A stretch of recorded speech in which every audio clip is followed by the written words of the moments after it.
তাকে একটা ডাক দিলেন, ইয়া দাব্বা, হে গুইসাপ।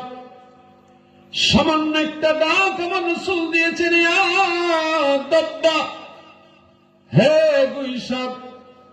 সঙ্গে সঙ্গে আল্লাহ তাআলা গুইসাপের জবান খুলে দিলেন। গুইসাপের জবান দিয়ে বের হয়ে গেল, লব্বাইক ওয়া সাদাইক ইয়া রাসূলুল্লাহ। আল্লাহু আকবার। লব্বাইক ওয়া সাদাইক ইয়া রাসূলুল্লাহ। আমি হাজির, আমি উপস্থিত গো আল্লাহর রাসূল, আমি হাজির, আমি উপস্থিত।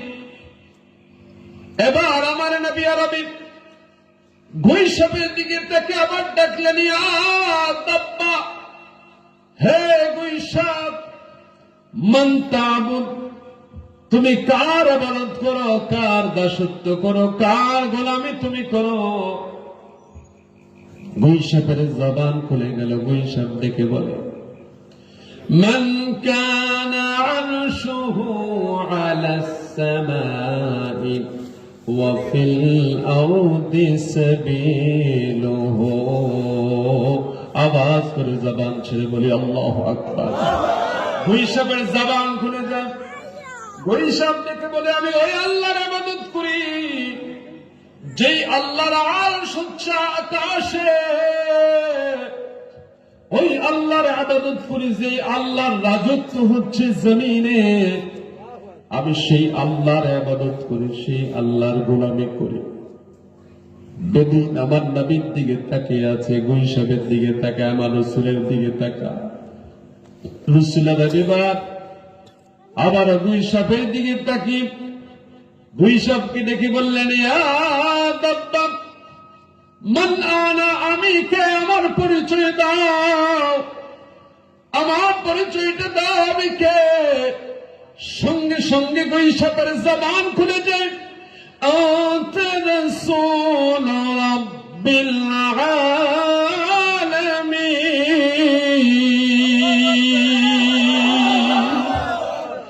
গুইসাপের জবান খুলে যায়। গুইসাপ দেখে বলে, আপনি ওই আল্লাহর রাসূল, ওই আল্লাহর বার্তাবাহক, যিনি হচ্ছেন এই আলমের পুরো জগতের প্রতিপালক। আপনি হচ্ছেন সেই রব্বে কারীমের রাসূল, সেই রব্বে কারীমের বার্তাবাহক। আল্লাহর নবী সাইয়্যিদুনা মুহাম্মদ রাসূলুল্লাহ সাল্লাল্লাহু আলাইহি ওয়াসাল্লাম আর কোন প্রশ্ন করলেন না। বেদুইন অবাক হয়ে নবী আরবের দিকে তাকিয়ে আছে। গুইসাপের জবান আবার খুলে গেল। গুইসাপের জবান দিয়ে বের হলো, قد أفلح من صدقك وقد خاب من كذبك। বলেন আল্লাহু আকবার।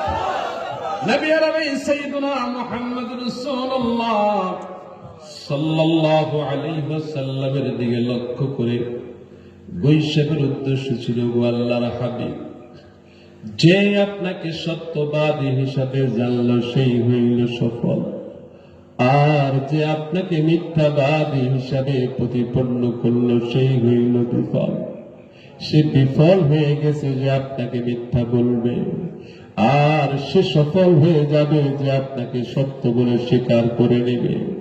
গুইসাপ এই কথাটা বলতে দেরি, সঙ্গে সঙ্গে সেই দুদিন পড়ে নেই, লা ইলাহা ইল্লাল্লাহু মুহাম্মাদুর রাসূলুল্লাহ সাল্লাল্লাহু আলাইহি ওয়াসাল্লাম। জবান ছেড়ে বলুন আল্লাহু আকবার। নবী আরবি সাইয়্যিদুনা মুহাম্মদ রাসূলুল্লাহ সাল্লাল্লাহু আলাইহি ওয়াসাল্লাম এমন এমন পরীক্ষা দিয়েছেন, এত কঠিন কঠিন পরীক্ষা দিয়েছেন।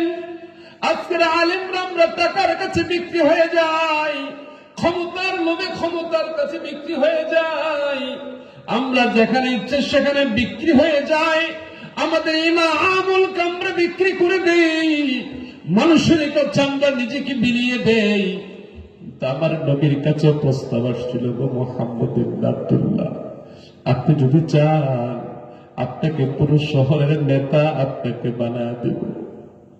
আপনি যদি চান আপনাকে স্বর্ণমহল করে দিব। আপনি যদি চান আরবের সুন্দরী সুন্দরী রমণী যারা, সেখান থেকে বাছাই করে রমণীদেরকে আপনার কাছে বাদী হিসাবে এনে দিব, আপনার খেদমতে তাদেরকে আত্মনিয়োগ করার সুযোগ করে দিব। শুধুমাত্র আপনি কালিমাটা বন্ধ করুন, লা ইলাহা ইল্লাল্লাহ, পড়ুন আল্লাহু আকবার। লা ইলাহা ইল্লাল্লাহ, আল্লাহ ছাড়া আর কোন ইলাহ নাই, আল্লাহ ছাড়া আর কোন মাবুদ নাই, আল্লাহ ছাড়া আর কোন ইবাদতের যোগ্যতা সম্পন্ন আর কেউ নাই, কেউ নাই, কেউ নাই।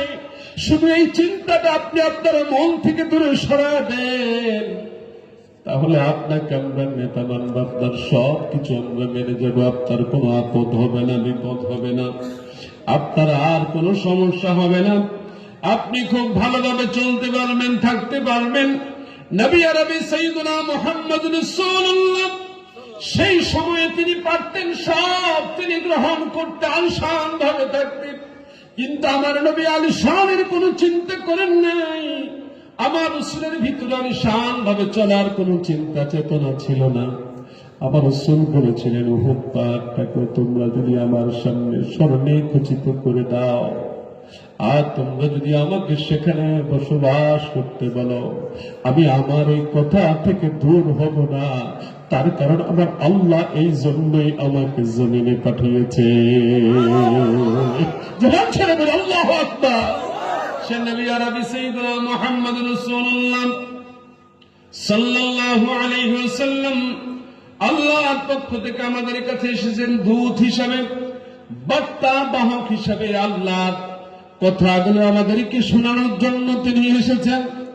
তিনি আল্লাহর হাবিব এত কষ্ট করেছেন, যার জীবনের সামনের কোনো গুনাহ ছিল না, পিছনের কোনো গুনাহ ছিল না, যিনি ছিলেন পরিপূর্ণ মাসুম, সে নবী আরবি সাইয়্যিদুনা মুহাম্মদ রাসূলুল্লাহ সাল্লাল্লাহু আলাইহি সাল্লাম যে কষ্ট করেছেন, আমরা যদি আজকে উম্মতেরা সেই কষ্টগুলো করতে পারতাম, সেই কষ্টের সামান্যতম নিজের ঈমান আমলের মধ্যে ঢুকাইয়া দিতে পারতাম, তাহলে আজকেও এত কষ্টের মধ্যে প্রশান্তি হতো। আমার রাসূলের দ্বীনগুলো উম্মতের দ্বারাই উড্ডয়ন হচ্ছে, উজ্জীবিত হচ্ছে, নষ্ট হচ্ছে না, ঠিক কিনা? আওয়াজ করে বলুন ঠিক কিনা? আমাদেরকে সেই পথে আসা দরকার। সেই পথ আজকে আমরা ছেড়ে দিচ্ছি, সেই পথ থেকে আমরা আজকে দূর হয়ে যাচ্ছি। কত পরীক্ষা আমার নবী দিতে হয়েছে। আবু জাহেল প্রশ্ন করেছে, বলো আমার হাতে কি আছে? করেছিল না? জানেন তো সবাই। রাসূল বললেন, তোমার হাতে যেটা আছে চাচা, এটাই যদি তার পরিচয় দিয়ে দেয়, তুমি কি ঈমান আনবা? এটা তো আরো বড় ব্যাপার। পরিচয় যখন দিল তখন বললো, দেখছো কত বড় জাদুঘর, হাতের মধ্যে পাথর, এটার মধ্যে পর্যন্ত জাদু লাগা। তুমি বলি নাউজুবিল্লাহ, আওয়াজ করে বলে নাউজুবিল্লাহ। নবী আরবি সাইয়্যিদুনা মুহাম্মদ রাসূলুল্লাহ সাল্লাল্লাহু আলাইহি ওয়াসাল্লাম আমাদের জন্য আল্লাহর পক্ষ থেকে রহমত। কি কি কি? রাহমাত, ওয়া মা আরসালনাকা ইল্লা রাহমাতাল লিল আলামিন। আল্লাহ তাআলা রাসূলকে এই আলামের জন্য, এই জগতের জন্য, পুরো মাখলুকাতের জন্য রহমত হিসেবে প্রেরণ করেছেন। তাহলে আমরা যারা এই রহমতের আমরা পেয়েছি, সুযোগ যারা নিতে চাই, তারা কি রাসূলের কথার ভিতরে চলবো না বাহিরে চলবো? আদেশ নিষেধ সম্মান থাকবে না। আল্লাহ তাআলা বলে দিয়েছেন, মা আতাকুমুর রাসূলু ফাখুযুহু ওয়া মা নাহাকুম আনহু ফান্তাহু। আল্লাহর ঘোষণা, আমার রাসূল তোমাদের কাছে জানিয়ে আসছে, তা তোমরা গ্রহণ করো, আর যা তোমাদেরকে নিষেধ করেছে তা তোমরা বর্জন করো, তা থেকে তোমরা বের হয়ে যাও। তাহলে রাসূলে আরবের আদেশ এবং নিষেধ মানার হুকুমটা কার? আওয়াজ করে বলুন না, হুকুমটা কার? আল্লাহ তাআলার হুকুম। এবার আল্লাহ তাআলা বলছেন, রাসূল নবী সাইয়্যিদুনা মুহাম্মদ রাসূলুল্লাহ সাল্লাল্লাহু আলাইহি ওয়াসাল্লামের আনুগত্য যারা করবে, তাদেরকে আল্লাহ তাআলা জান্নাতের জায়গায় রাখবেন না। তাদেরকে আল্লাহ কোথায় রাখবেন, কাদের সাথে রাখবেন, তাদের সঙ্গী কারা হবে? সূরা আন-নিসাতে আল্লাহর ভাষ্য, ومن يطع الله والرسول فأولئك مع الذين أنعم الله عليهم من النبيين والصديقين والشهداء والصالحين وحسن أولئك رفيقا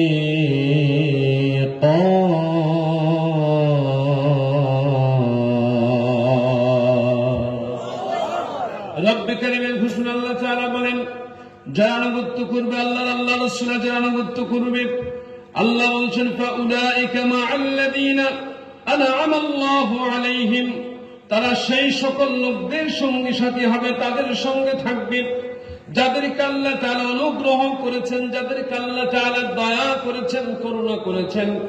এরা কারা?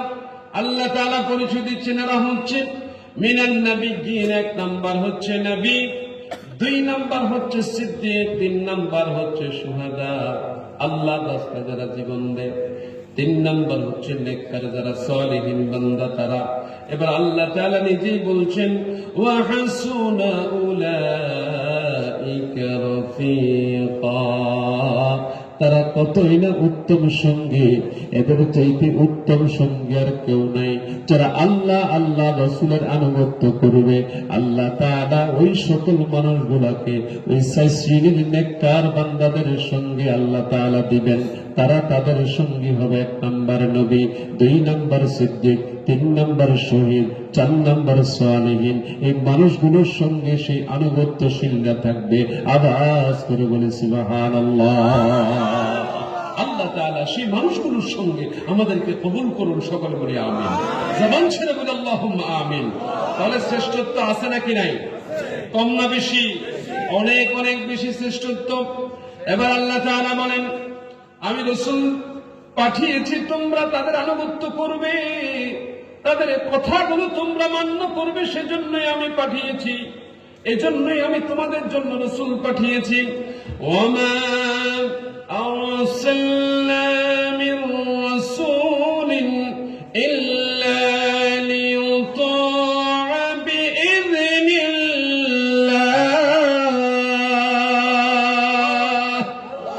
রব্বে কারীমের ঘোষণা আল্লাহ তাআলা বলছেন, আল্লাহ তাআলার অনুমতি ক্রমে কেবলমাত্র আনুগত্য করার জন্য রাসূলদেরকে প্রেরণ করা হয়েছে।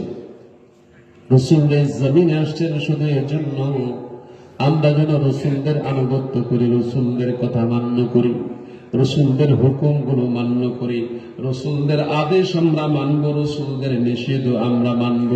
এটাই হচ্ছে আল্লাহর পক্ষ থেকে আমাদের জন্য নির্দেশনা। আর যারা এই আনুগত্য করবে, আল্লাহ তাআলা তাদেরকে জান্নাতে সেই সঙ্গীদের সঙ্গে রাখবেন। সেই সঙ্গী এক নাম্বার হচ্ছে নবী, দুই নাম্বার হচ্ছে সিদ্দিক, তিন নাম্বার হচ্ছে শহীদ, চার নাম্বার হচ্ছে সালেহীন। এই মানুষদের সঙ্গে আল্লাহ আমাদেরকে রাখবেন। আওয়াজ করে বলি সুবহানাল্লাহ। জবান ছেড়ে বলি আল্লাহু আকবার, আর মুহাব্বতের সাথে বলি আল্লাহু আকবার। আল্লাহ তাআলা আমাদের কবুল করুন, সকলে বলি আমিন। জোরে বলি আল্লাহুম্মা আমিন। এবার আল্লাহ এবং আল্লাহ রাসূল আনুগত্য করব। আনুগত্যের পদ্ধতিটা কেমন হবে? আমার রাসূল যা বলেছেন তা মানতে হবে, যা নিষেধ করেছেন, আদেশ করেছেন, দুইটাই আমাদেরকে মানতে হবে। আমার রাসূল বলেছেন সত্য কথা বলবে, সত্য কথা বলতে হবে।